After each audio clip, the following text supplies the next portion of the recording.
Christopher, Andrew, thank you for joining Spectator TV today. Christopher, you write in the magazine this week that you challenge the idea that populism has peaked. What is your evidence for this? Well, some of it's in elections, some of it's in polling. If you look at France, Marine Le Pen is the leading candidate if the presidential elections were held today. Her party is at the top of the polls in the European elections, which are going to take place in June. And she's someone who's not just on the right, but is on what used to be called the extreme right in France, and which has increasingly supplanted the old Republican Party in France, the old Gaullist Party. In Germany, there are 3 state elections this year. Now, they're all in the East, so they're kind of special. But the Alternative for Germany, which is the rightmost party in Germany, is leading all of them. Gert Wilders, just to everyone's shock, in Holland, just finished at the top of the polls in their lower house elections. There's a little bit of contrary evidence, including the Polish election last October, where Donald Tusk's civic platform won. But in general, we appear to be in the middle of quite a wave. And Andrew, do you agree with that when it comes to who the key players are who are driving this shift to the right? Yes, I think Christopher's article in this week's Spectator is full of sound common sense. The death of right-wing populism in Europe is often predicted. It reminds me of The Economist magazine and Africa. Every now and then, The Economist magazine finds a success story in Africa, and it writes it up and says, this is the new Africa. It's a wonderful new beginning. And within 3 weeks of that article being published, there's a military coup. And there's chaos and despair everywhere. And I think the populist right is not going to overrun Europe. It's not going to run Europe, but it's not played out yet. It is going to get stronger before it gets weaker. And of course, in Madame Meloni in Italy, you've already got a prime minister from the populist right. Though interestingly, she has turned out to be not as quite populist right as her party, which is very right. Chris was quite right about France. I've just flown in from France this morning to do this. And nobody expects Macron's party to come first in the European parliamentary elections this June. Everybody expects, often through gritted teeth, that Madame Le Pen's party will be the biggest French party in the European Parliament. So it's got a long way to go yet. And I think it's dangerous if the European elites, the more mainstream elites, don't realize this is happening and they can just shrug it off.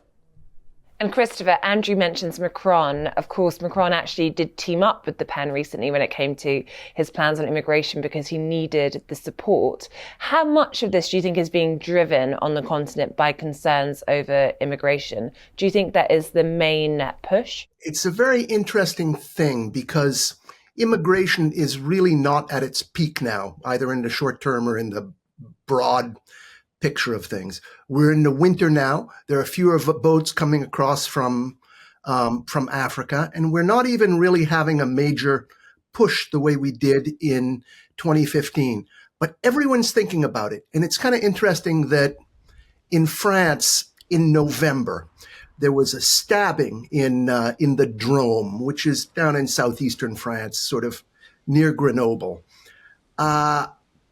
The kids who did the stabbing were all French, but they were of migrant background. And there was something about the incident that really got people hyped up about migration. The issue is big. I think there's no question about it. And Andrew, what do you think? Do you think there is a factor here about incumbents? If we look all around the world, beyond Europe, it does feel as though at a time of high interest rates, cost of living, incumbent governments are really under pressure. And perhaps that is, one of the reasons that you're now seeing those on the right, often those who are viewed as outsiders, getting the support and coming back in. I think when you've had inflation, quite high inflation, highest for a generation, unexpected inflation that the central banks told us would be transitory. I think when you get that, coupled with a cost of living crisis, then throw the bastards out is a pretty strong election cry. Time for a change. So I certainly think it's a difficult time for incumbents, as Mr. Sunak will no doubt find out this year. And indeed, Mr. Biden is finding it out in rather difficult ways in the United States. Mr. Macron in some trouble too, changing his prime minister to try and revamp his government. The Scholz coalition in Germany going nowhere, treading water. I'm more concerned, though, that this rise in right-wing populism is really serious and bad news for Europe. And it's not for the normal reasons. People tend to talk about right-wing populists as just they're a bit more right-wing than the mainstream right. But that's not the way to see it. They stand for things entirely different than the mainstream right. Now, you look at Europe, which in my view is a continent in real trouble and a continent in serious decline. The European Union's economy, even without Britain, used to be the same size as the United States. Now it's a fraction of the United States. Europe is in economic decline. It has a revanchist Russia already causing mayhem in the Ukraine, and who knows if it is allowed to win there, where it will go from there. At heart in Europe, you have a problem of governments are too big, taxation is too high, and regulation is omnipresent. So let's just take the economic circumstances of Europe at the moment and the problem with Russia and Mr. Putin. What did the right-wing populists bring to that? Well, first of all, they're big government people. They ain't Ronald Reagan or Margaret Thatcher. They believe in big government. Indeed, if you take Madame Le Pen in France, her economic policies are not that different from Mr. Mélenchon, who is the Jeremy Corbyn of France. They believe in big government, they believe in government intervention, they believe in government control of industry, they believe in protectionism. They do not believe in markets or Jeffersonian type limited government or taxation. So that doesn't help Europe to move down that road. And then you take the second thing. You would sometimes think, as was the case in the old days in America, where it was, say, Ronald Reagan versus Jerry Ford, two Republicans. Reagan was the more right-wing and therefore the more hard line against Russia in the Cold War. That's not true with this populist right. They like President Putin. They've got a soft spot for the Kremlin. They repeat Kremlin talking points when they appear. Look at Mrs. Meloni's party, although she has not gone down that road. Madame Le Pen had one of her election campaigns bankrolled by pro-Putin banks. So if you take the two big threats that Europe faces, one, Russia, the second, a declining economy, a sclerotic economy, the populist right can only make them worse. Christopher, do you agree with that? With parts of it, I do think that that this right in a lot of places is a different right than what we used to call the right. That's because it represents a different class. Well, there's a couple of things. It represents a different class. It's not an upper middle class right. It is it's a collection of people who feel, let's say, excluded from the world they once knew. So, for instance, to take the National Front, they've done very well in neighborhoods that used to be communist in France.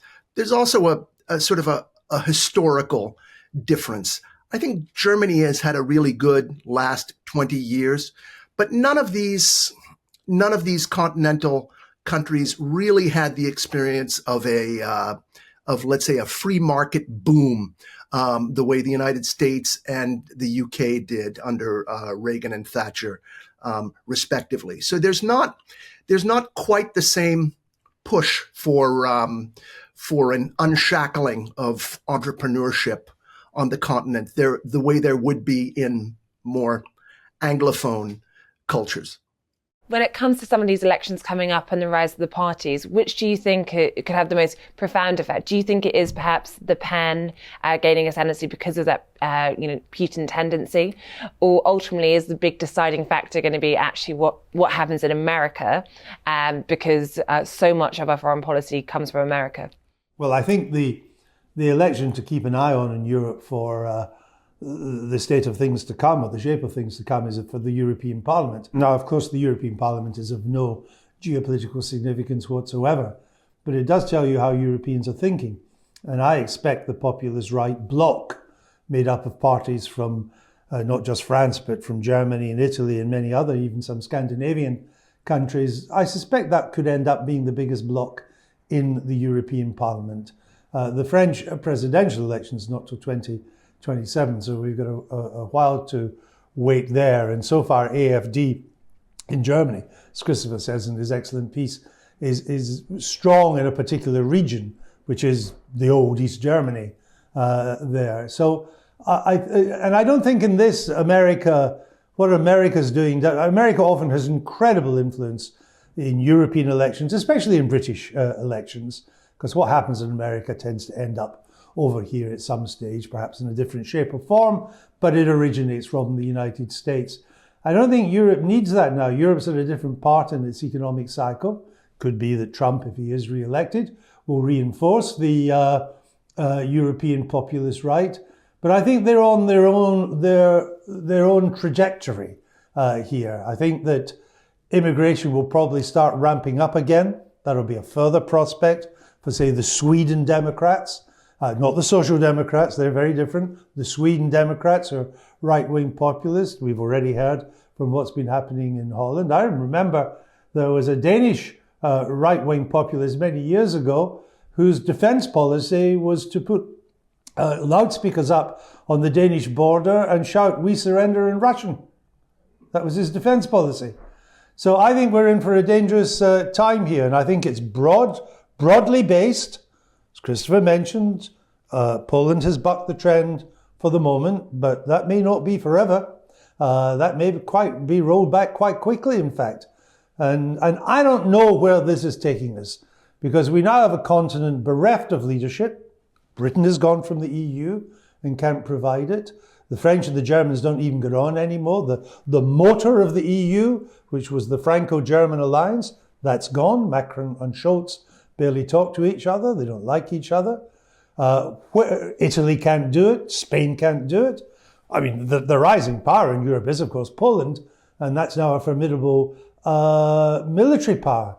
But where will the leadership come in Europe, particularly if Mr. Trump does come back and hits us with a double whammy? He forces Zelensky to settle in Ukraine, giving away a huge chunk of his country, and he begins to undermine NATO. I mean, that is crisis with a capital C, and I think the rise of the populist right will make that crisis even worse. Christopher, Andrew's just set out why it's quite hard to see who would take on that leadership role. Do you think any of the current leaders or politicians rising up the ranks would be able to? I've been struck being in Poland, as Andrew says, by what a serious country it's becoming, and it's not just militarily, but every time I go there, it feels richer and more energetic. And I understand that it's been under unfortunate circumstances, but the influx of a couple million more Ukrainians has really given a lot of dynamism to that economy. It's created some problems too. It's driven up housing costs, but it's given them a way to keep a productive economy without inflation. I think that the United States has generally been more engaged with Europe when it's had a Democratic president in power. At least that's been the case this century. Trump was pretty hands-off of Europe last time.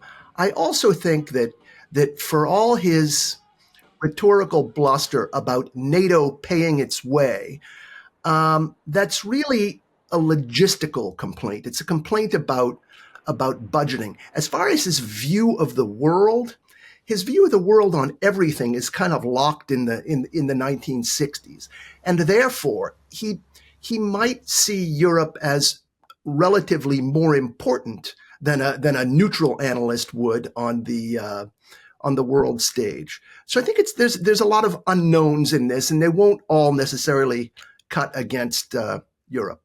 And Andrew, I suppose looking at Trump in the US, but as Christopher sets out in his piece, the rise of populists across the continent, is there a certain irony that in Britain after Brexit we seem to be heading to Keir Starmer? Well, he's no one's idea of a populist, I'll give you that. We do seem to be bucking the trend a little bit. Of course, that's partly an incumbency story. And against, in a sense, Britain had its populist splurge by voting for Brexit in 2016. And I think even if you were a Brexit supporter, people are pretty disillusioned with the outcome so far.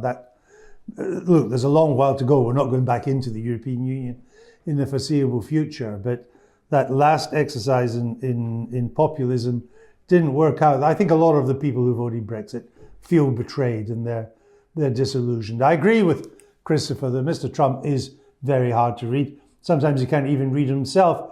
I remember saying to him in 2015, at Mar-a-Lago, in fact, that was he going to run for president because he had no chance of winning, and which shows how much I know about American politics.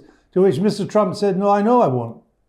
So he doesn't know himself sometimes about what's going on, but he did think it would put his speaking fees up. Trump is unpredictable. In a way, that's not great either. The one thing allies need is a certain certainty and a reliability that you can count on your major ally. Christopher is right that Democrats have often been the best, Democratic presidents have often been the best allies of Europe. JFK, of course, we think of. But of course, Ronald Reagan was an incredible ally of Europe, and he basically won the Cold War for Europe. So my problem these days is, as I look on both sides of the Atlantic, I see neither a JFK nor a Ronald Reagan. And Christopher, a final question to you. As I suppose you think about some of those more centrist politicians who feel that perhaps they're going out of fashion, we talked about immigration as one of the big pressures. There's also, we mentioned the AFD earlier, net zero, the move against it. Do you think that is one of the things which is seeing voters move more to those on the right who are challenging it? Oh, absolutely. And I think the real beginning of that was the Gilets jaunes, which was a real threat to Macron's presidency altogether. Just this past spring, remember, the Dutch farmers rose up against the Rutte government. And this very week, we have a huge farmers strike in Germany. Two groups that are really feel threatened by net zero. It's the farmers and the people who are dependent on cars. It's not that they're climate deniers or they object to fighting global warming. They just object to the way the costs of it have been distributed. Chris was absolutely right. If you want to give the populist right a leg up, just continue with net zero. Let's have a bunch of upper middle class people forcing all the costs of net zero onto ordinary working class people. It's sheer genius if you want to stir up the right. Thank you, Andrew. Thank you, Christopher.